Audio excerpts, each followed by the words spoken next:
달빛 아래 사연 한수 채널 구독자 여러분, 오늘도 시청해주셔서 감사합니다. 행복하고 즐거운 시간 되시길 바라며 오늘의 사연 시작하겠습니다. 비가 쏟아지는 강원도 최전방 사단 훈련장 뒤편, 윤아린 대위는 피투성이가 된 채 차가운 땅바닥에 쓰러져 있었습니다.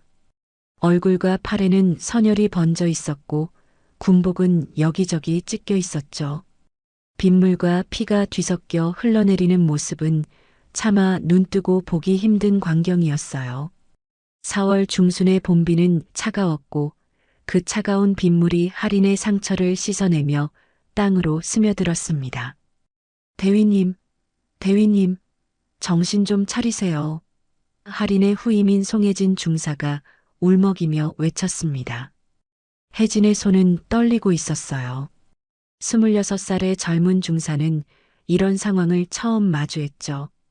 불과 30분 전까지만 해도 할인은 회계비리 자료를 들고 본부로 향하고 있었거든요. 이번엔 반드시 바로잡겠습니다라던 할인의 단호한 목소리가 아직도 혜진의 귀에 생생했습니다. 그때 할인의 눈빛은 확고했어요. 3년 동안 추적해온 비리의 결정적 증거를 마침내 확보했다는 자신감이 넘쳤죠. 하지만 작전참모 오진철 중령은 달랐습니다. 그는 할인을 작전실 구석으로 끌고 가더니 거칠게 밀쳤어요. 여자가 뭘 안다고 감히 군을 더럽히냐. 오진철의 주먹이 할인의 얼굴을 강타했습니다. 한 대, 두 대, 세 대. 할인은 비틀거리며 벽에 부딪혔지만 끝까지 자료를 놓지 않았어요. 중령님, 이건 명백한 횡령입니다. 그러자 오진철은 더욱 격분했죠. 2년이 끝까지. 그의 발길질이 할인의 옆구리를 찍었습니다. 갈비뼈에 충격이 전해지며 할인은 신음을 흘렸어요. 주변에 있던 다른 장교들은 고개를 돌렸습니다. 누군가는 휴대폰을 꺼내 들었다가 다시 주머니에 넣었어요. 또 누군가는 복도를 지나가다 소리를 듣고도 발걸음을 재촉했죠. 행정반장 김소령은 작전실 앞을 지나가다 멈춰 섰습니다. 안에서 들려오는 비명소리, 무언가 부딪히는 소리. 하지만 그는 잠시 망설이다가 고개를 저으며 자리를 떠났어요. 나까지 휘말릴 순 없어. 아무도 나서지 않았습니다. 여군 장교 한 명의 외침은 그렇게 빗소리에 묻혀버렸어요. 할인은 바닥에 쓰러진 채 천장을 바라봤습니다. 시야가 흐릿해지고 귀에서는 이명이 울렸죠. 이대로 끝나는 건가? 그 순간 할인의 머릿속에 남편 박도윤의 얼굴이 떠올랐어요. 그리고 장인 박무연의 따뜻한 미소도. 할인아, 넌 이 나라를 지키는 훌륭한 군인이야. 박무연이 할인의 임관식 날 해준 말이었죠. 그 말이 할인에게 힘을 주었습니다. 할인은 마지막 힘을 짜내 주머니에서 휴대폰을 꺼냈습니다. 피 묻은 손가락으로 화면을 터치하며 카메라 앱을 켰죠. 손가락이 제대로 움직이지 않았어요. 한 번, 두 번, 세 번째 시도 끝에 겨우 화면이 켜졌습니다. 셔터 소리가 울렸어요. 피투성이가 된 자신의 얼굴이 화면에 담겼죠. 찢긴 군복, 부어오른 눈, 입가에 흐르는 피. 할인은 그 사진을 보며 쓴웃음을 지었습니다. 그리고는 떨리는 손으로 메시지를 작성했습니다. 수신이는 장인 박무연. 할인에게는 친아버지보다 더 든든한 존재였죠. 할인의 친부모님은 그녀가 어릴 때 교통사고로 돌아가셨어요. 고아원에서 자란 할인을 받아준 사람이 바로 박무현이었습니다. 아버님, 죄송합니다. 단 한 줄의 메시지와 함께 피투성이가 된 자신의 모습을 담은 사진이 전송됐습니다. 전송 완료 표시가 뜨는 순간 할인은 안도의 한숨을 내쉬었어요. 그 순간 할인의 손에서 휴대폰이 떨어졌어요. 의식이 흐릿해지며 눈앞이 깜깜해졌습니다. 빗소리만이 귓가에 울려 퍼졌죠. 아버님, 부탁드립니다. 한편 서울 용산구 한 고급 아파트에서 박무현은 거실 소파에 앉아 신문을 읽고 있었습니다. 예비역 육군 소장 출신인 그는 평소에도 군 관련 기사에 관심이 많았어요. 오늘도 어김없이 국방 관련 기사를 꼼꼼히 읽고 있었죠. 그때 휴대폰이 진동했습니다. 메시지 알림이었어요. 발신인을 확인한 박무현의 표정이 환해졌어요. 우리 할인이로군. 할인은 평소 바빠도 주말마다 꼭 안부 메시지를 보냈거든요. 박무현은 미소를 지으며 메시지를 열었습니다. 하지만 사진을 연 순간 그의 얼굴은 순식간에 굳어졌어요. 눈동자가 흔들리고 손이 떨렸습니다. 이게 대체 화면 속에는 피투성이가 된 며느리의 얼굴이 있었어요. 찢긴 군복, 멍든 얼굴, 흐르는 피. 박무현의 심장이 미친 듯이 뛰기 시작했죠. 할인아. 그는 즉시 전화를 걸었지만 받지 않았습니다. 한 번, 두 번, 세 번. 계속 연결음만 울려 퍼졌어요. 박무현의 분노는 점점 커져갔습니다. 손에 쥔 휴대폰이 삐그덕 소리를 냈죠. 그의 머릿속에는 한 사람의 얼굴이 떠올랐습니다. 바로 육군 3군 부사령관이자 쓰리스타 장군인 이태건이었어요. 박무현과 이태건은 사관학교 동기였고 30년 지기 친구였죠. 박무현은 떨리는 손으로 이태건의 번호를 눌렀습니다. 신호음이 한 번, 두 번 울렸어요. 그리고 곧 익숙한 목소리가 들려왔죠. 여보세요, 무현이 형. 이태건의 목소리는 평소처럼 차분했습니다. 하지만 박무현의 목소리는 달랐어요. 태건이 자네, 지금 당장 내 말 들어봐. 수화기 너머로 전해지는 박무현의 목소리는 떨리고 있었습니다. 분노와 절망이 뒤섞인 음성이었죠. 이태건은 즉시 뭔가 심상치 않다는 걸 직감했어요. 형님, 무슨 일이십니까? 이태건이 물었습니다. 지금 내 며느리가 부대에서 피투성이가 됐어. 이게 자네가 지휘하는 군대야? 박무현의 목소리가 높아졌어요. 사무실에 있던 이태건은 자리에서 벌떡 일어났습니다. 무현이 형, 무슨 말씀이십니까? 며느리분이라면 윤아린 대위 말씀이신가요? 이태건의 얼굴이 굳어졌죠. 사진을 보내주지. 이게 지금 군이야 아니면 깡패 소굴이야? 박무현의 손가락이 화면을 터치했습니다.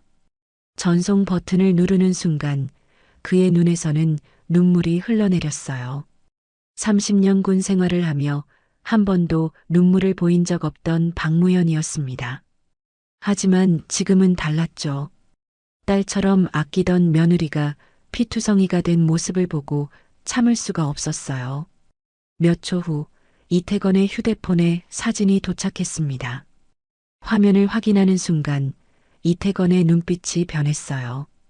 평소 온화하던 그의 표정이 얼음처럼 차가워졌습니다. 이게 대체 사진 속 윤아린 대위의 모습은 참혹했어요. 얼굴은 피로 범벅이었고 군복은 찢겨 있었으며 눈은 반쯤 감긴 상태였죠. 이태건의 손이 떨렸습니다. 무현이 형, 제가 지금 즉시 출동하겠습니다. 이태건의 목소리는 낮았지만 단호했어요. 빨리 가봐. 우리 할인이가 죽으면 나도 가만히 있지 않을 거야.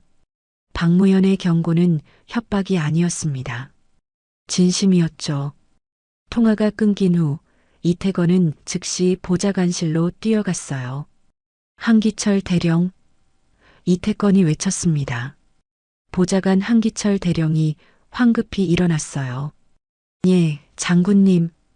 헬기 즉시 준비해. 강원도 최전방 제7사단으로 간다. 이태건의 명령은 간결했지만 무게감이 달랐습니다. 한기철은 3년 동안 이태건을 보좌했지만 이런 표정은 처음 봤어요. 장군의 눈빛에는 분노와 살기가 서려 있었죠. 지금 즉시입니까? 한기철이 물었습니다. 지금 당장이야. 3분 안에 준비 안 되면 자네도 각오해. 이태건의 목소리는 차가웠어요. 한기철은 더 이상 묻지 않고 전화기를 들었습니다. 항공대에 연락. 장군님 헬기 즉시 이륙 준비. 목적지는 강원도 제7사단. 수화기 너머로 당황하는 목소리가 들렸지만 한기철은 단호하게 재차 명령했죠. 이태건은 집무실로 돌아와 군복 상의를 다시 여미고 모자를 썼습니다. 거울에 비친 자신의 모습을 보며 그는 이를 악물었어요. 감히 내 관할 부대에서. 이태건은 군인이기 전에 정의를 중시하는 사람이었습니다. 특히 약자를 괴락키는 행위를 절대 용납하지 않았죠. 그런 그에게 여군 장교가 폭행당했다는 사실은 참을 수 없는 일이었어요.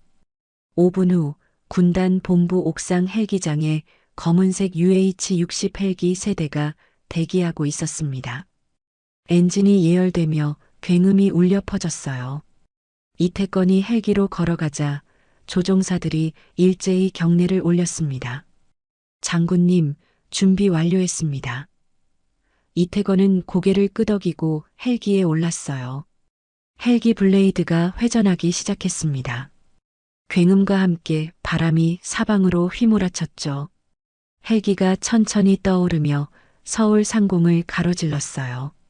창밖으로 보이는 도시의 불빛들이 빠르게 지나갔습니다. 이태건은 창밖을 보며 주먹을 쥐었어요. 윤활인 대위, 조금만 버텨라. 헬기 안은 무거운 침묵이 흘렀습니다. 한기철 대령은 태블릿으로 제7사단의 인사 기록을 검색하고 있었어요. 장군님, 제7사단 작전 참모는 오진철 중령입니다. 사관학교 53기 근무 평정은 보통 수준입니다. 한기철이 보고했죠. 오진철. 이태건은 그 이름을 되뇌었습니다. 차가운 음성이었어요. 사단장은 누구지? 이태건이 물었습니다. 김영태 준장입니다. 올해 사단장으로 부임한 지 6개월 되었습니다. 한기철이 대답했어요. 김영태. 그 친구 내가 알지. 참모대학 동기야. 이태건의 표정이 더욱 굳어졌습니다. 동기가 지휘하는 부대에서 이런 일이. 한편 강원도 제7사단에서는 여전히 빗물이 쏟아지고 있었습니다. 송혜진 중사는 의무실로 할인을 옮긴 후 군의관에게 애원하고 있었어요. 군의관님, 제발 대위님 좀 살려주세요. 군의관 이성훈 대위가 할인의 상태를 확인하며 고개를 저었습니다. 갈비뼈 골절, 뇌진탕 의심, 출혈도 심해. 큰 병원으로 후송해야 해요. 지금 후송 가능한가요? 혜진이 물었습니다. 날씨가 이런데 헬기는 못 띄워요. 구급차로 가야 하는데. 이성훈의 말이 끝나기도 전에 밖에서 굉음이 들려왔어요. 헬기 소리였습니다. 그것도 한 대가 아니었죠. 세 대의 헬기가 동시에 사단 상공에 나타났어요. 저게 뭐야? 의무실 창문으로 밖을 내다본 이성훈이 놀라며 말했습니다. 검은색 헬기 세대가 훈련장에 착륙하고 있었어요. 비바람을 뚫고 내려오는 헬기의 모습은 마치 심판의 사자 같았습니다. 부대 전체가 긴장했죠. 헬기 문이 열리고 이태건 중장이 내렸습니다. 삼성 장군 계급장이 빗물에도 빛났어요. 그의 뒤로 한기철 대령과 헌병대 요원들이 쏟아져 나왔습니다. 이태건의 표정은 차가웠고 눈빛은 날카로웠죠. 작전 참모 오진철, 지금 당장 앞으로 나와. 이태건의 목소리가 사단 본부 전체에 울려 퍼졌습니다. 비바람 소리마저 잠시 멈춘 듯 했어요. 훈련장에 모여있던 장교들과 병사들은 숨을 죽였습니다. 3스타 장군이 직접 부대에 나타난 것도 놀라운 일인데 그 표정과 분위기가 심상치 않았거든요. 본부 건물 2층에서 상황을 지켜보던 오진철 중령의 얼굴이 새하얗게 질렸어요. 중령님, 저게 대체. 옆에 있던 행정과장 박소령이 떨리는 목소리로 말했습니다. 오진철은 대답하지 않았어요. 그의 머릿속은 복잡했죠. 어떻게 알았지? 누가 신고한 거야? 하지만 생각할 시간은 없었습니다. 이태건 장군의 명령은 절대적이었거든요. 오진철 중령, 10초 안에 안 나오면 헌병이 직접 끌고 올 거야. 이태건의 목소리가 다시 울렸습니다. 이번엔 더 차갑고 날카로웠어요. 헌병대 요원들이 본부 건물로 걸어 들어가기 시작했죠. 검은 완장을 찬 헌병들의 모습은 위압적이었습니다. 오진철은 더 이상 숨을 수 없다는 걸 깨달았어요. 그는 떨리는 다리로 계단을 내려가 본부 현관으로 나왔습니다. 비가 얼굴을 적셨지만 신경 쓸 겨를이 없었죠. 이태건 장군이 그를 노려보고 있었거든요. 오진철 중령, 앞으로 나와. 이태건의 명령에 오진철은 비틀거리며 앞으로 걸어 나왔습니다. 이태건은 손에 들고 있던 봉투를 바닥에 내던졌어요. 봉투에서 사진 한 장이 떨어져 나왔습니다. 빗물에 젖은 사진 속에는 피투성이가 된 윤아린 대위의 모습이 담겨 있었죠. 이게 내가 만든 결과야. 이태건의 목소리는 낮았지만 분노로 가득했습니다. 오진철은 사진을 보고 입술을 떨었어요. 그게 말입니다. 오진철이 더듬거렸습니다. 입 닫아. 이태건이 차갑게 말했어요. 변명은 군법회의에서 해. 지금부터 이 부대는 내가 직접 조사한다. 그 말과 동시에 헌병대 요원들이 오진철의 양팔을 붙잡았습니다. 잠깐만요. 장군님, 이건 오해입니다. 오진철이 소리쳤지만 아무도 듣지 않았어요. 이태건은 주변을 둘러봤습니다. 본부 건물 창문마다 얼굴을 내민 장교들이 보였어요. 복도에는 병사들이 줄지어 서 있었고 훈련장 구석에는 간부들이 모여 있었죠. 전 부대원 집합. 이태건이 외쳤습니다. 한기철 대령이 즉시 확성기를 들고 명령을 전달했어요. 전 부대원 훈련장 집합. 반복한다. 전 부대원 훈련장 집합. 5분도 채 안 되어 제7사단 전체 인원이 훈련장에 모였습니다. 비가 쏟아지는데도 아무도 움직이지 않았어요. 600여 명의 장병들이 일렬로 도열했죠. 사단장 김영태 준장도 황급히 달려왔습니다. 장군님, 이게 대체 무슨... 김영태가 말하려 했지만 이태건의 눈빛을 보고 입을 다물었어요. 김영태 준장. 이태건이 차갑게 불렀습니다. 예, 장군님. 김영태가 차려 자세를 취했어요. 자네 부대에서 여군 장교가 폭행당했어. 자네는 알고 있었나? 이태건의 질문에 김영태는 당황했습니다. 그게 무슨 말씀이신지 모르고 있었다는 거지? 이태건의 목소리가 높아졌어요. 그럼 자네는 지휘관 자격이 없어. 부대에서 무슨 일이 벌어지는지도 모르는 지휘관이 무슨 소용이야? 이태건의 말에 김영태는 고개를 숙였습니다. 변명의 여지가 없었죠. 주변 장교들도 숨을 죽이고 지켜봤어요. 쓰리스타 장군의 분노는 누구도 막을 수 없었습니다.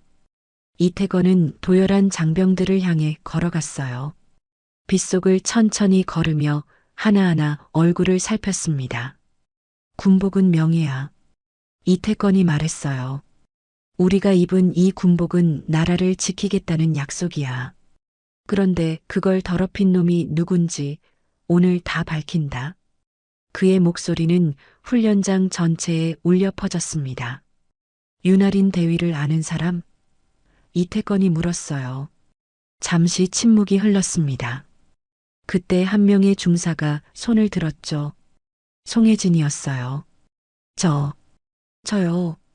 혜진의 목소리는 떨렸지만 분명했습니다. 이태건이 고개를 끄덕이며 다가갔어요. 전방으로 나와. 혜진이 대열에서 나와 이태건 앞에 섰습니다.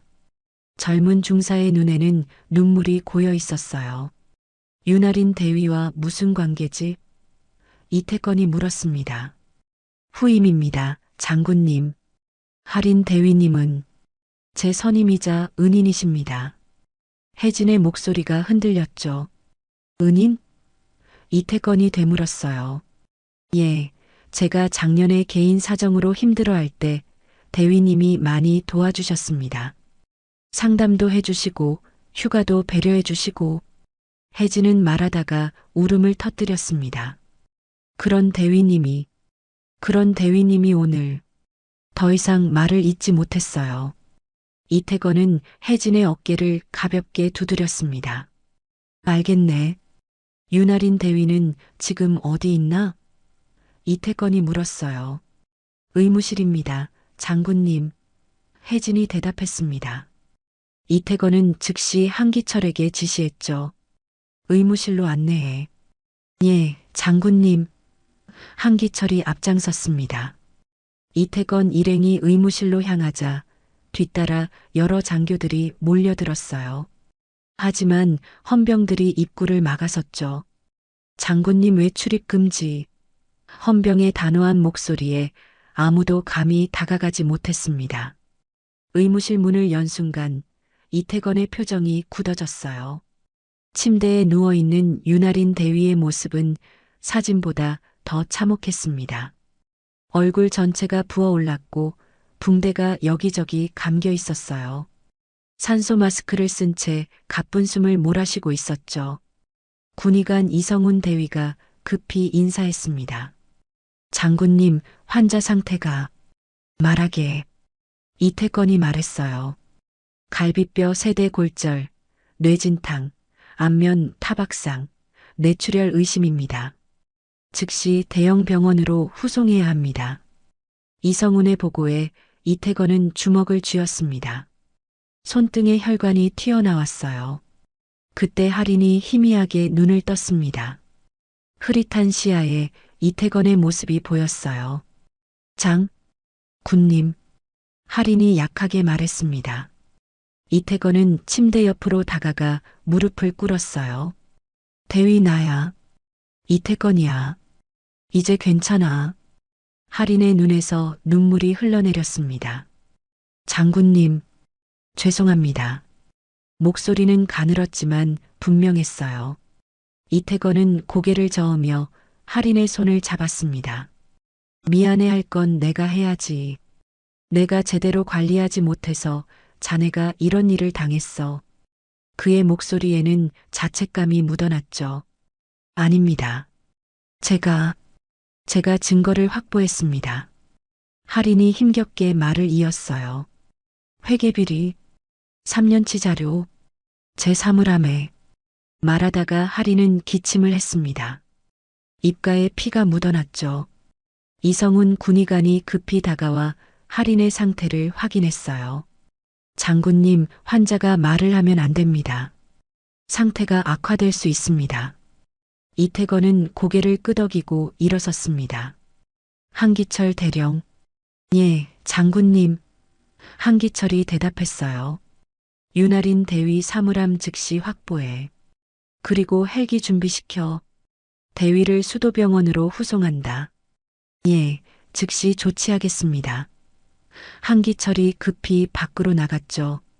이태건은 다시 할인을 바라봤습니다. 대위, 자네는 용감한 군인이야. 이제 치료에만 집중해. 나머지는 내가 다 처리할 테니까. 할인은 미약하게 고개를 끄덕였어요. 그리고는 다시 눈을 감았습니다. 의식이 희미해지고 있었죠.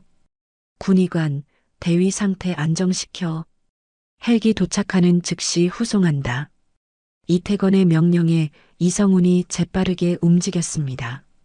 링거를 추가하고 산소 공급량을 조절했어요. 간호병들도 분주하게 움직였죠. 모두가 할인을 살리기 위해 최선을 다했습니다. 이태건은 의무실을 나와 본부 건물로 향했어요. 그의 얼굴에는 분노가 가득했습니다. 본부 복도에는 장교들이 줄지어 서 있었죠. 모두 긴장한 표정이었어요. 이태건이 지나갈 때마다 경례를 올렸지만 그는 받지 않았습니다. 지금은 예의를 차릴 때가 아니었거든요. 회계과장 앞으로 이태건이 외쳤습니다. 잠시 후 한소령이 앞으로 나왔어요. 최민수 소령이었습니다.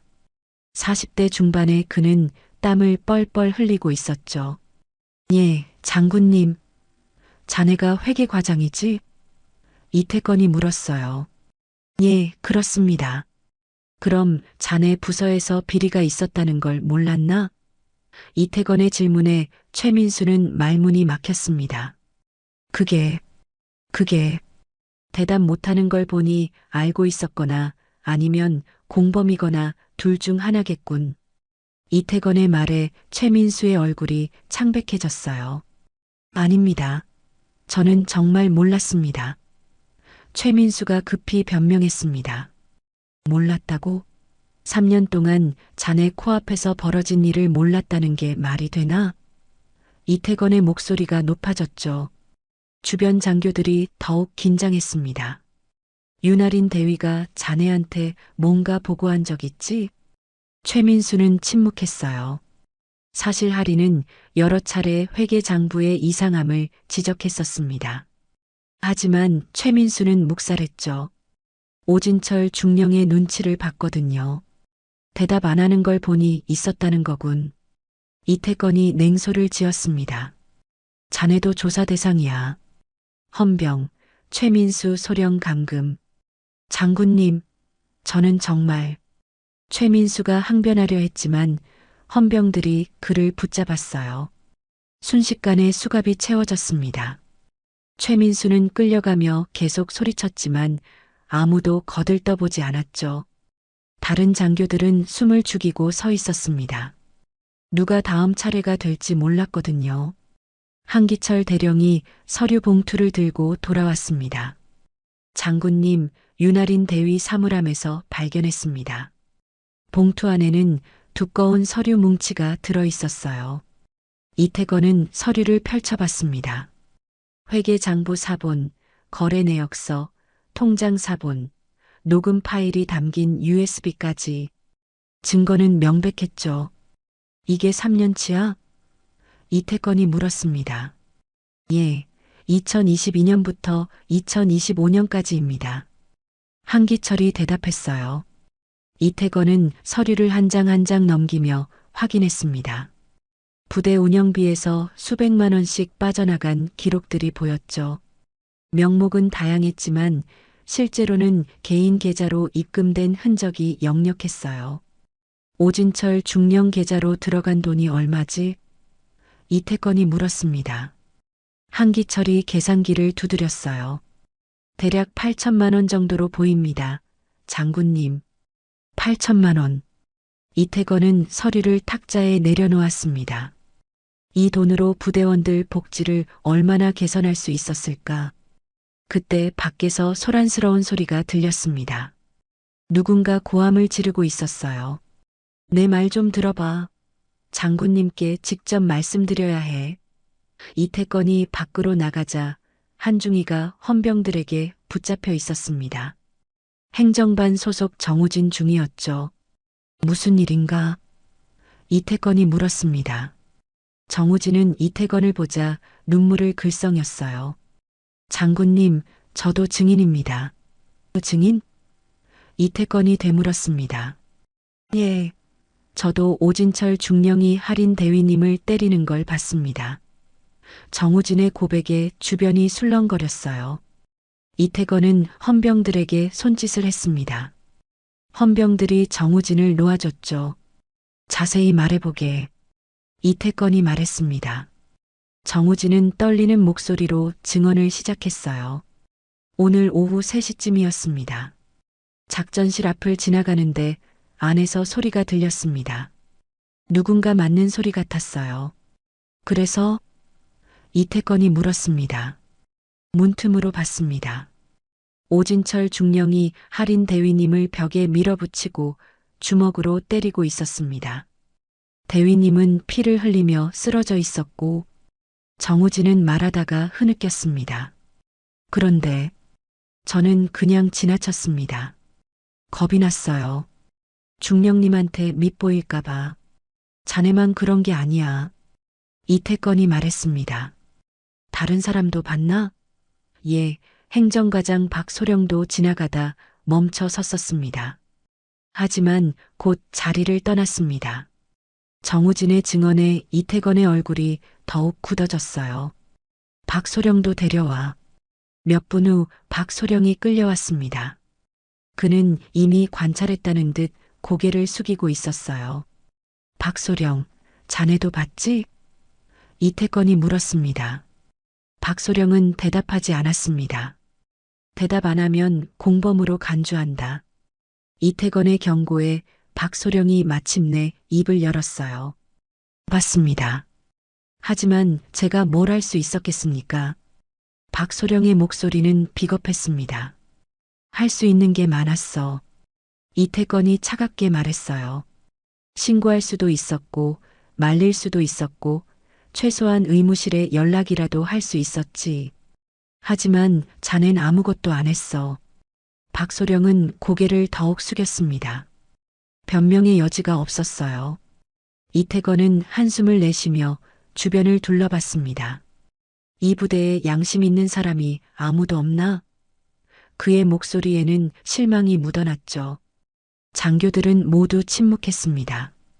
아무도 감히 눈을 마주치지 못했어요. 헌병, 박소령도 조사 대상에 포함시켜 방조제로 이태건의 명령에 헌병이 박소령을 끌고 갔습니다. 박소령은 저항하지 않았어요. 이미 모든 게 끝났다는 걸 알았거든요. 복도는 무거운 침묵에 휩싸였습니다. 장교들은 서로의 얼굴을 쳐다보지 못했죠. 이태건은 사단장 김영태 준장을 바라봤습니다. 김 준장, 지휘관실로 가세. 예, 장군님. 김영태가 앞장서 걸었어요. 둘은 사단장실로 들어갔습니다. 문이 닫히자 이태건은 창밖을 바라봤어요. 비는 여전히 쏟아지고 있었습니다. 자네 부대가 이 지경이 됐는데 할 말 있나? 이태건이 물었습니다. 김영태는 대답하지 못했어요. 사단장이 뭐 하는 사람인가? 부대원들 챙기고 기강 잡고 문제 해결하는 사람 아닌가? 이태건의 목소리가 높아졌습니다. 그런데 자네 부대에선 여군 장교가 폭행당하고 회계 비리가 3년이나 계속됐어. 김영태는 무릎을 꿇었습니다. 장군님, 제 불찰입니다. 변명하지 않겠습니다. 그의 목소리는 떨렸어요. 변명으로 될 문제가 아니야. 이태건이 책상을 쳤습니다. 자네 때문에 한 젊은 장교가 죽을 뻔했어. 그것도 적이 아니라 같은 군인한테 당할 뻔했다고. 죄송합니다. 김영태는 더 이상 말을 잇지 못했습니다. 눈에서 눈물이 흘러내렸죠. 이태건은 한숨을 내쉬며 의자에 앉았어요. 김 준장, 자네 군 생활 25년이지? 예, 그렇습니다. 그동안 배운 게 뭔가? 계급장 다는 법만 배웠나? 김영태는 대답하지 못했습니다. 이태건의 말은 가혹했지만 사실이었거든요. 내일 아침까지 사표 써. 명예롭게 떠나고 싶으면 스스로 결정해. 이태건의 말에 김영태는 고개를 끄덕였어요. 예, 명심하겠습니다. 그때 한기철 대령이 급히 들어왔습니다. 장군님, 헬기 준비 완료했습니다. 윤아린 대위 후송 가능합니다. 좋아, 즉시 출발시켜. 이태건이 일어서며 말했습니다. 김영태도 따라 일어났죠. 자네는 여기 남아서 부대 수습해. 내가 돌아올 때까지 모든 장교는 대기 상태야. 의무실로 돌아온 이태건은 할인을 실은 들것을 확인했습니다. 할인의 얼굴은 여전히 창백했어요. 이성훈 군의관이 동행 준비를 하고 있었죠. 군의관, 환자 상태는? 이태건이 물었습니다. 안정시켰습니다만 빨리 수술을 받아야 합니다. 알았네. 최선을 다해주게. 이태건이 말했어요. 들것이 헬기로 옮겨졌습니다. 송혜진 중사도 함께 타려 했지만 헌병이 막아섰죠. 중사님은 여기 남으셔야 합니다. 하지만 대위님이 혜진이 항변하려 했지만 이태건이 손을 들어 제지했어요. 중사, 자네 마음은 알겠네. 하지만 지금은 증인으로서 여기 남아야 해. 이태건의 말에 혜진은 눈물을 흘리며 고개를 끄덕였습니다. 대위님, 꼭 살아 돌아오세요. 혜진의 외침이 헬기 굉음에 묻혔어요. 헬기가 천천히 떠오르며 서울을 향해 날아갔습니다. 이태건은 헬기를 바라보다가 다시 본부로 향했어요. 아직 할 일이 많았습니다. 본부 회의실에는 주요 간부들이 모여 있었죠. 작전과장, 인사과장, 정보과장, 군수과장. 모두 긴장한 표정이었습니다. 안께들, 이태건이 말했습니다. 간부들이 자리에 앉았어요.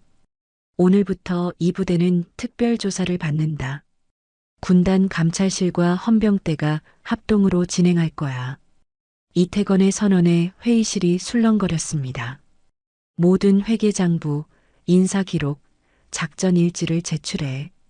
하나라도 누락되거나 조작된 게 발견되면 그 책임자는 구속이야. 간부들의 얼굴이 창백해졌어요. 특히 군수과장 이소령은 손이 떨리고 있었습니다. 이소령, 왜 떠나? 이태건이 물었죠. 아닙니다, 장군님. 이소령이 더듬거렸어요. 떨 이유가 있나? 이태건의 날카로운 질문에 이소령은 땀을 흘렸습니다. 혹시 자네도 오진철 중령과 관련이 있나? 이태건이 물었습니다. 이소령은 침묵했어요. 하지만 그 침묵이 대답이었죠. 한기철 대령, 이소령 장부 먼저 확인해. 예, 장군님. 한기철이 즉시 움직였습니다. 이소령은 자리에서 일어나려 했지만 헌병이 제지했어요. 앉아 있어.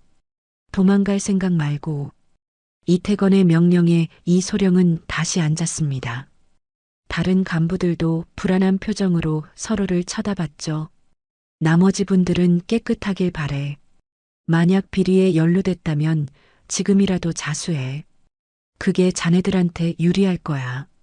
잠시 침묵이 흘렀습니다. 그때 인사과장 조중령이 천천히 손을 들었어요. 장군님, 조중령의 목소리는 떨렸습니다. 말해보게. 이태건이 말했죠. 저도 알고 있었습니다. 오진철 중령의 비리를. 조중령의 고백에 회의실이 술렁거렸어요. 자세히 말해. 이태건이 차분하게 말했습니다. 작년 가을쯤이었습니다. 우연히 오진철 중령이 회계과장과 통화하는 걸 들었습니다. 부대 자금을 빼돌리는 얘기였어요. 조 중령은 고백을 이어갔습니다. 그때 제지했어야 하는데 저도 겁이 났습니다. 오진철 중령은 사단 내에서 실세였거든요. 그래서 묵인했다는 거지? 이태건이 물었습니다. 예, 죄송합니다. 조 중령은 고개를 숙였어요. 자네도 조사 대상이야. 하지만 자수한 점은 참작하지. 이태건의 말에 조 중령은 안도의 한숨을 내쉬었습니다. 적어도 구속은 면할 수 있을 것 같았거든요. 회의는 밤늦게까지 이어졌습니다. 한 명 한 명 신문하고 진술을 받고 증거를 확인했어요. 이태건은 잠시도 쉬지 않았습니다. 커피를 마시며 서류를 검토하고 통화하고 지시를 내렸죠. 한기철 대령도 지쳐 보였지만 묵묵히 일을 처리했어요. 자정이 넘어서야 이태건은 잠시 쉬기 위해 사단장실로 들어갔습니다. 소파에 앉아 눈을 감았어요. 하지만 머릿속에는 할인의 피투성이 얼굴이 떠올랐습니다. 내가 좀 더 일찍 알았더라면. 자책감이 밀려왔죠. 휴대폰이 울렸습니다. 박무현이었어요. 태건이, 할인이는 어떻게 됐나? 박무현의 목소리는 다급했습니다. 형님, 지금 수도병원으로 후송했습니다. 곧 수술 들어갈 겁니다. 이태건이 대답했어요. 수술? 그 정도로 심각한가? 박무연의 목소리가 떨렸죠. 갈비뼈 골절에 뇌출혈이 있습니다. 하지만 최고의 의료진이 담당하니 걱정 마십시오. 이태건이 안심시켰습니다. 그놈들은 어떻게 됐어? 박무연이 물었어요. 오진철 중령 포함 넷을 구속했습니다. 나머지도 조사 중입니다. 잘했네. 한 놈도 놓치지 마. 박무연의 목소리는 차갑게 가라앉았습니다. 그럴 겁니다, 형님. 제가 직접 끝까지 책임지겠습니다. 이태건이 단호하게 대답했어요. 통화를 끝낸 이태건은 다시 소파에 몸을 기댔습니다. 피곤이 몰려왔지만 잠들 수가 없었죠. 아직 해야 할 일이 산더미처럼 남아 있었거든요. 새벽 5시 이태건은 다시 회의실로 향했습니다. 한기철 대령이 밤새 정리한 자료를 들고 기다리고 있었어요. 장군님, 밤새 고생하셨습니다. 한기철이 인사했습니다. 자네도 수고했네. 자료 정리 다 됐나? 이태건이 물었죠. 예, 여기 있습니다. 한기철이 내민 파일에는 비리 관련자 명단과 증거 목록이 정리되어 있었습니다. 오진철 중령을 중심으로 최소 6명이 연루되어 있었어요. 횡령 금액은 총 1억 2천만 원에 달했죠. 1억이 넘어? 이태건이 놀라며 물었습니다. 예, 처음 추산보다 훨씬 많습니다. 이 돈이면 부대원들 복지를 얼마나 개선할 수 있었을까? 이태건은 서류를 내려놓으며 한숨을 쉬었어요. 그리고 이건 윤아린 대위가 작성한 보고서입니다. 한기철이 또 다른 서류를 건넸습니다. 보고서는 깔끔하게 정리되어 있었어요. 날짜별로, 항목별로, 증거별로 분류되어 있었죠. 이태건은 보고서를 읽으며 감탄했습니다. 이렇게 완벽한 자료를. 보고서 마지막 장에는 할인의 소감이 적혀 있었어요. 군은 정의로워야 합니다. 계급이 높다고, 힘이 세다고 부정을 저지를 수는 없습니다. 저는 군인으로서 이 비리를 반드시 밝혀내겠습니다. 이태건은 그 문장을 읽으며 목이 메었어요. 이런 군인을 지켜주지 못한 게 부끄럽군. 이태건이 중얼거렸습니다. 한기철도 고개를 숙였죠. 장군님, 이제라도 바로잡으면 됩니다. 그래, 자네 말이 맞아. 이태건은 자리에서 일어났어요. 국방부에 긴급 보고한다. 그리고 대통령실 비서실에도 알려.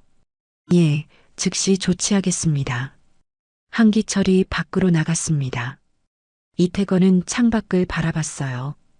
동이 트고 있었습니다. 긴 밤이 지나가고 새로운 아침이 오고 있었죠. 할인 대위, 조금만 버텨라. 이제 정의가 승리할 거야. 한편 서울수도병원 응급실에서는 할인의 수술이 진행 중이었습니다. 외과 과장 장민호 대령이 직접 집도했어요. 간호사들이 분주하게 움직였고 의료 장비들이 경고음을 울렸죠. 혈압 떨어지고 있습니다. 간호사가 외쳤습니다. 수혈 준비, 빨리. 장민호가 지시했어요. 수술은 3시간 넘게 이어졌습니다. 장민호의 이마에는 땀이 송골송골 맺혀 있었죠. 골절된 갈비뼈 고정 완료. 뇌출혈 부위 봉합 중. 장민호가 차분하게 말했습니다. 보조의사들도 긴장한 표정으로 수술을 도왔어요. 모두가 할인을 살리기 위해 최선을 다했습니다. 오전 8시 수술실 문이 열렸습니다. 장민호가 마스크를 벗으며 나왔어요. 밖에서 기다리던 박도윤이 급히 달려왔습니다. 선생님, 제 아내는 어떻게 됐습니까? 도윤의 목소리는 떨렸어요. 밤새 잠도 자지 못하고 기다린 그의 얼굴은 초췌했죠. 수술은 성공적이었습니다. 장민호의 말에 도윤은 무릎이 꺾였어요. 감사합니다. 정말 감사합니다. 도윤은 울음을 터뜨렸습니다. 하지만 아직 안심할 단계는 아닙니다. 중환자실에서 이틀 정도 관찰해야 합니다. 장민호가 덧붙였죠. 예, 알겠습니다.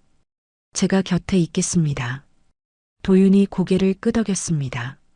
잠시 후 할인이 중환자실로 옮겨졌어요.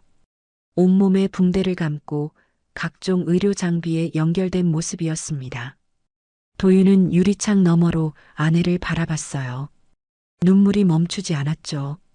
내가 지켜주지 못해서 미안해. 도윤은 속으로 되뇌었습니다. 그는 회사원이었고 군에 대해 잘 몰랐어요. 할인이 부대에서 힘들어한다는 걸 알았지만 이렇게까지 심각한 줄은 몰랐죠. 앞으로는 더 신경 쓸게. 제발 깨어나줘. 오전 10시 이태건이 병원에 도착했습니다. 중환자실 앞에서 도윤을 발견한 이태건은 다가갔어요. 박도윤 씨? 이태건이 불렀습니다. 도윤은 고개를 들어 이태건을 봤죠. 삼성 장군 계급장을 보고 황급히 일어났어요. 장군님, 도윤이 인사했습니다. 괜찮습니다. 편하게 하세요. 이태건이 손을 내저었어요. 할인 대위 상태는 어떻습니까? 수술은 성공적이었다고 합니다. 하지만 아직 깨어나지 못했습니다. 도윤이 대답했죠. 이태건은 중환자실을 들여다봤습니다. 할인의 모습이 보였어요. 여전히 창백한 얼굴이었죠. 제가 미리 알았더라면. 이태건이 중얼거렸습니다. 아닙니다, 장군님. 장군님 덕분에 제 아내가 살았습니다. 도윤이 고개를 숙이며 말했어요. 박무현 장군님께서 연락하셨습니까? 이태건이 물었습니다. 예, 장인어른께서 새벽에 전화하셨습니다. 지금 서울로 오시는 중입니다. 도윤이 대답했어요. 그렇군요. 제가 직접 뵙고 보고 드려야겠습니다. 이태건이 말했죠. 1시간 후 박무현이 병원에 도착했습니다. 70대의 노인이었지만 걸음걸이는 여전히 군인답게 당당했어요. 이태건이 먼저 경례를 올렸습니다. 형님 오셨습니까? 태건이, 할인이는? 박무현이 급히 물었죠. 수술은 성공했습니다. 지금 중환자실에 있습니다. 이태건이 안내하며 말했어요. 박무현은 유리창 너머 할인을 보고 눈물을 흘렸습니다. 우리 할인이가. 그의 목소리는 떨렸어요. 도윤도 옆에서 함께 울었죠. 형님 죄송합니다. 제가 제대로 관리하지 못해서. 이태건이 고개를 숙였습니다. 자네 잘못이 아니야. 썩은 놈들이 문제지. 박무현이 손을 내저었어요. 그놈들은 어떻게 됐나? 전원 구속했습니다. 군법회의에 회부할 예정입니다. 박무현은 고개를 끄덕였습니다. 잘했어. 한 놈도 빠져나가지 못하게 해. 그럴 겁니다, 형님. 이태건이 단호하게 대답했어요. 셋은 한동안 말없이 할인을 바라봤습니다. 중환자실의 의료 장비 소리만이 조용히 울려 퍼졌죠. 오후가 되자 국방부에서 연락이 왔습니다. 장관이 직접 전화를 걸어온 거예요. 이태건 장군, 상황 파악했습니다. 어떻게 이런 일이 벌어질 수 있습니까? 장관의 목소리는 분노로 가득했습니다. 죄송합니다, 장관님. 제 관리 소홀이었습니다. 관리 소홀로 넘어갈 문제가 아닙니다. 이건 군 전체의 명예가 걸린 문제입니다. 장관이 말했어요. 예, 명심하겠습니다. 이태건이 대답했죠. 철저히 조사하고 재발 방지 대책도 마련하십시오. 대통령님께서도 직접 관심을 갖고 계십니다. 예, 최선을 다하겠습니다. 이태건이 경직된 목소리로 대답했습니다. 통화가 끝난 후 이태건은 한숨을 내쉬었어요. 이제 시작이구나. 앞으로 해야 할 일들이 머릿속을 스쳐 지나갔습니다. 이틀 후 할인은 마침내 눈을 떴습니다. 천천히 떠지는 눈꺼풀 사이로 하얀 천장이 보였어요. 어디선가 규칙적인 기계음이 들렸죠. 의료 장비의 신호음이었습니다. 하리는 천천히 고개를 돌렸어요. 옆에는 도윤이 의자에 앉아 졸고 있었습니다. 도윤아. 하린이 가느다란 목소리로 불렀습니다. 도윤은 화들짝 놀라며 깨어났어요. 하린아, 깨어났구나. 그는 급히 일어나 하린의 손을 잡았습니다. 괜찮아? 어디 아파? 도윤의 눈에는 눈물이 고여 있었죠. 괜찮아. 여기가 어디야? 하린이 물었습니다. 수도병원이야. 수술받고 이틀 동안 잠들어 있었어. 도윤이 대답했어요. 수술?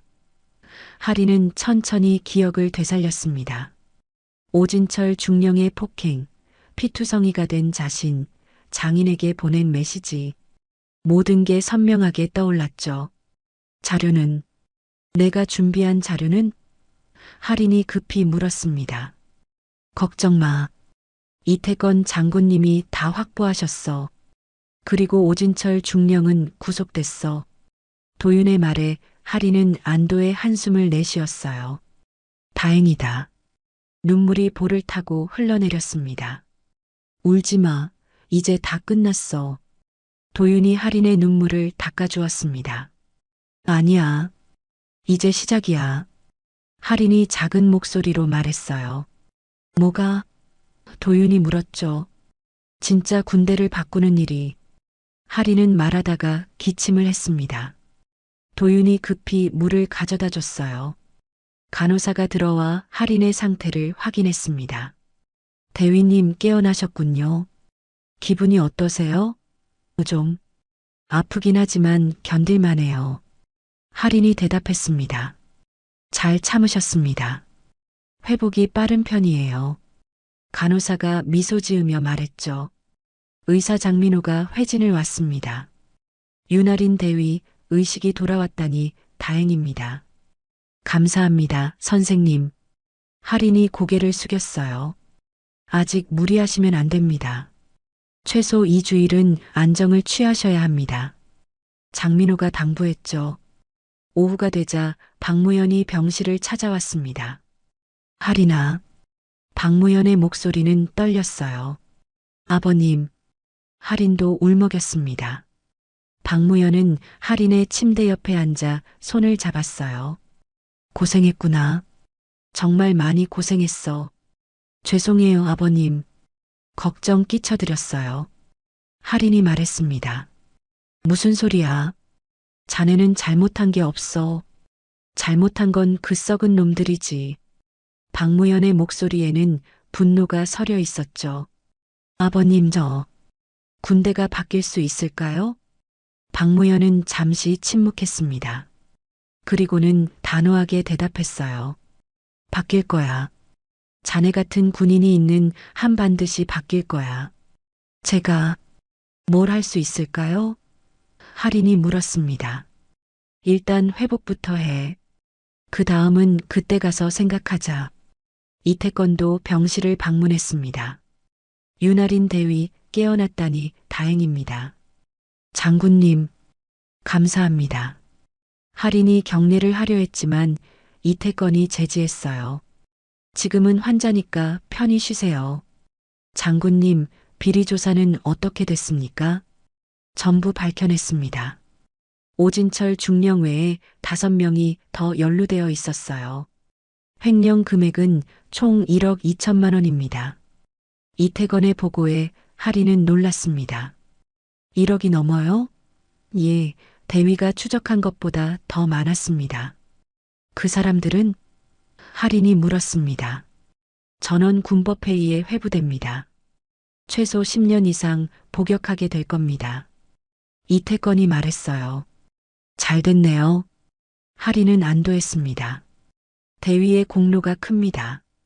대위가 아니었으면 이 비리는 계속 묻혀 있었을 겁니다. 제 의무였습니다. 장군님. 하린이 담담하게 말했어요. 의무라. 대단한 군인입니다. 이태건이 감탄하며 말했죠.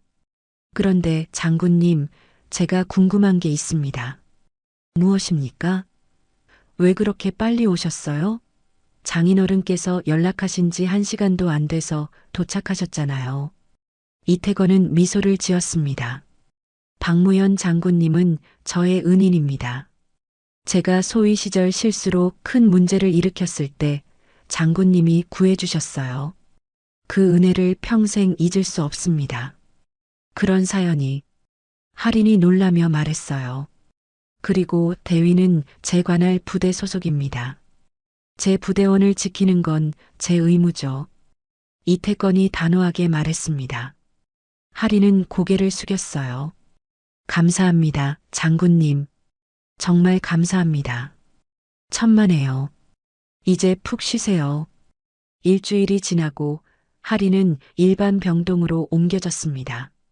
상태가 많이 호전된 거예요. 송혜진 중사가 면회를 왔습니다. 대위님, 혜진은 할인을 보자마자 울음을 터뜨렸어요. 혜진아, 울지 마. 나 괜찮아. 할인이 웃으며 말했습니다. 정말 걱정했어요. 대위님 쓰러지셨을 때 저 정말 무서웠어요. 혜진이 흐느꼈어요. 미안해. 걱정 끼쳤구나. 아니에요. 대위님은 정말 대단하세요. 대위님 덕분에 부대가 깨끗해졌어요. 혜진이 말했죠. 부대 분위기는 어때? 할인이 물었습니다. 많이 바뀌었어요. 이태건 장군님이 직접 특별 교육을 실시하셨어요. 인권 교육, 비리 신고 교육, 성평등 교육까지. 혜진이 설명했어요. 그래, 다행이다. 그리고 오진철 중령 자리에 새로운 작전 참모가 오셨어요. 정말 좋은 분이세요. 대위님 이야기를 듣고 직접 위로 편지를 보내주셨어요. 혜진이 편지를 건넸습니다. 할인은 편지를 읽으며 미소를 지었어요. 모두가 대위님 돌아오시길 기다리고 있어요. 혜진이 말했습니다. 나 돌아갈 수 있을까? 할인이 불안하게 물었어요. 당연하죠. 대위님은 영웅이에요. 혜진이 단호하게 말했죠. 할인은 그 말에 위로를 받았습니다. 2주일 후 국방부에서 공식 발표가 있었습니다. 뉴스에는 제7사단 회계비리 사건, 전원 유죄 판결이라는 자막이 떠올랐어요. 오진철 중령은 15년형을 선고받았고 나머지도 최소 5년 이상의 징역형을 받았죠. 윤아린 대위의 용기 있는 제보로 군 내부 비리가 밝혀졌습니다. 국방부는 윤 대위에게 감사장과 함께 특별 포상을 수여할 예정입니다. 뉴스 앵커가 말했어요. 할인은 병실에서 뉴스를 보며 눈물을 흘렸습니다. 도윤이 옆에서 손을 잡아주었어요. 자랑스러워, 여보. 고마워. 할인이 웃으며 말했습니다. 이제 정말 끝난 것 같아? 도윤이 물었죠. 아니, 이제 시작이야. 진짜 변화는 지금부터야. 그날 저녁 대통령실에서 연락이 왔습니다. 비서실 연락관 최성우가 직접 병원을 방문한 거예요. 윤아린 대위님이십니까? 예, 그렇습니다. 할인이 대답했습니다. 대통령님께서 직접 말씀하셨습니다. 최성우가 서류를 꺼내며 말했어요. 윤아린 대위의 행동은 대한민국 군의 명예를 지킨 것이다. 용기 있는 제보에 감사하며 이러한 군인이 더 많아지길 바란다. 최성우가 대통령의 말을 전했습니다. 할인은 감격하여 눈물을 흘렸어요. 석 달이 흘렀습니다. 할인은 완전히 회복되어 부대로 복귀할 준비를 하고 있었어요. 오늘은 특별한 날이었습니다. 군단 본부에서 공식 행사가 열리는 날이었거든요. 할인은 정복을 차려입고 거울을 봤어요. 얼굴의 상처는 거의 다 아물었지만 작은 흉터가 남아 있었죠.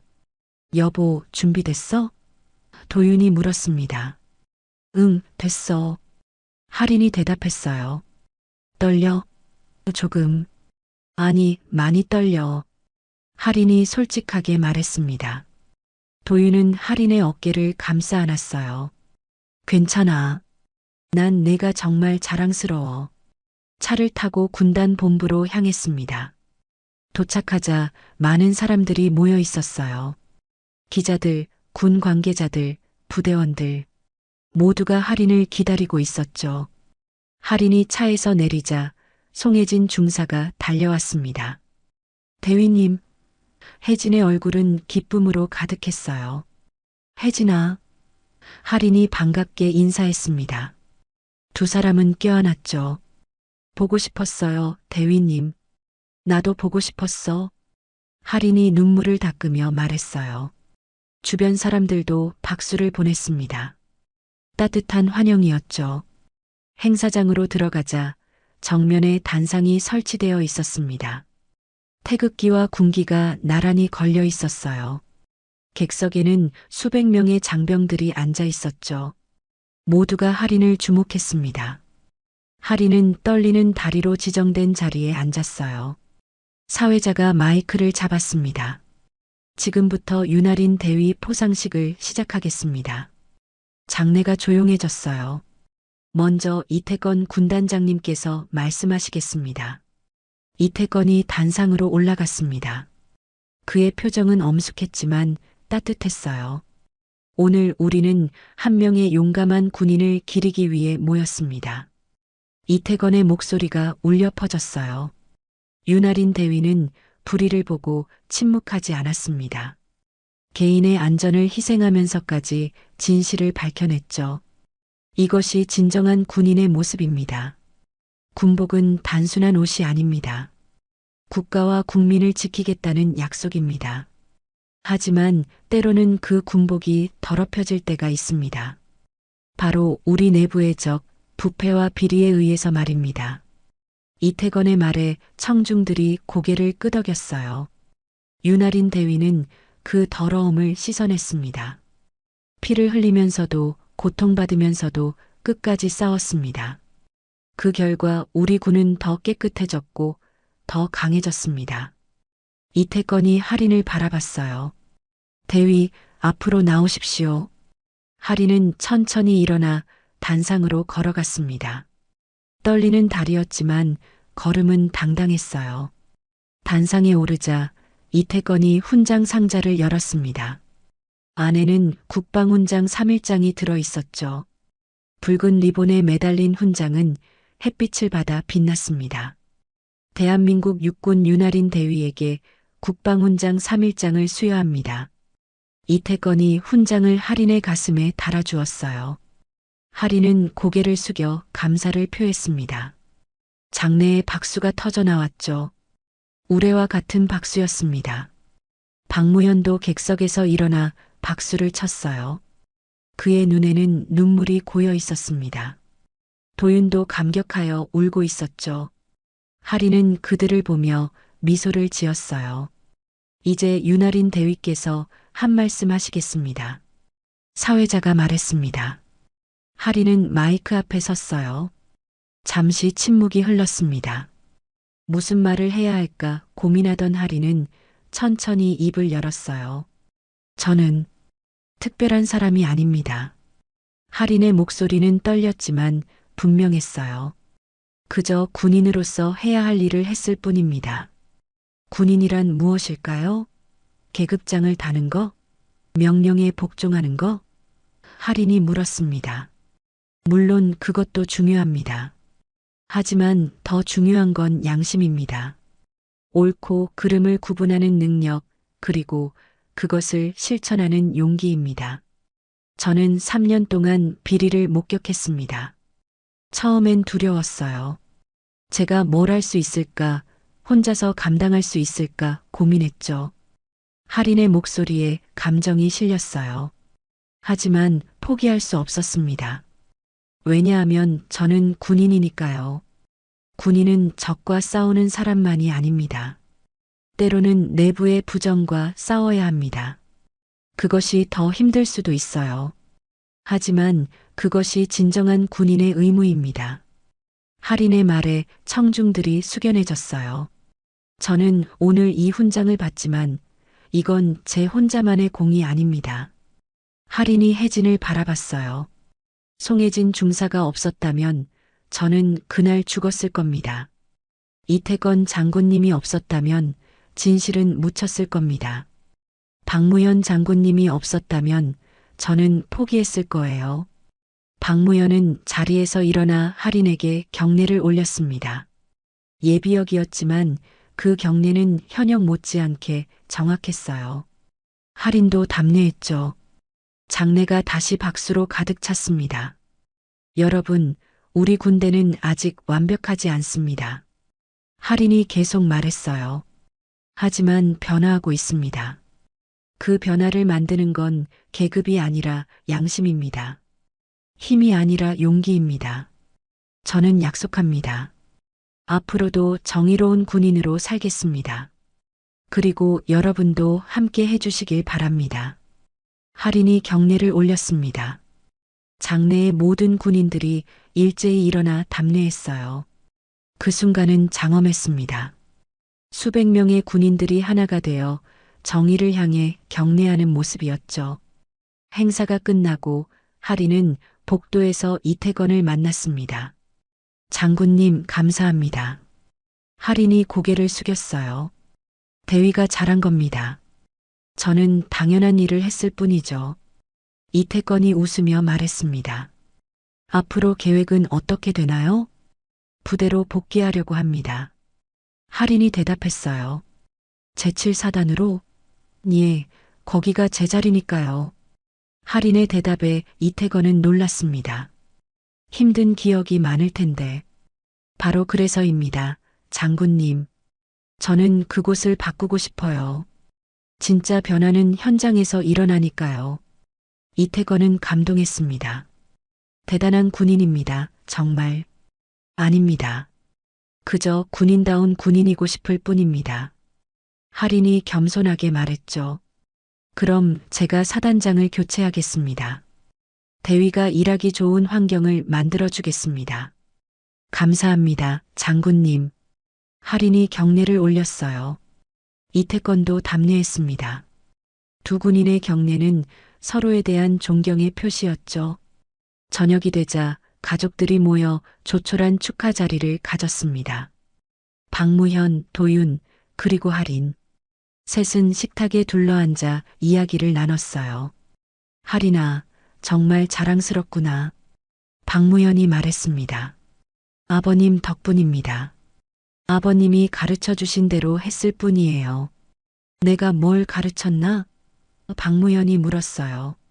군인은 정의로워야 한다고 하셨잖아요. 계급이 높다고, 권력이 있다고 부정을 저질러서는 안 된다고. 할인의 말에 박무현은 고개를 끄덕였습니다. 그래, 그게 진짜 군인이지. 도윤이 할인의 손을 잡았어요. 여보, 앞으로도 힘들 텐데 괜찮겠어? 괜찮아. 이제 혼자가 아니잖아. 할인이 웃으며 말했습니다. 너희 곁에 있고 장군님들도 지켜봐 주시고 부대원들도 함께 하니까. 밤하늘에는 별이 빛나고 있었습니다. 할인은 창밖을 바라보며 생각했어요. 이제 시작이야. 진짜 변화는 지금부터야. 그녀의 눈빛에는 결연함이 담겨 있었죠. 고통스러운 경험이었지만 그것은 할인을 더 강하게 만들었습니다.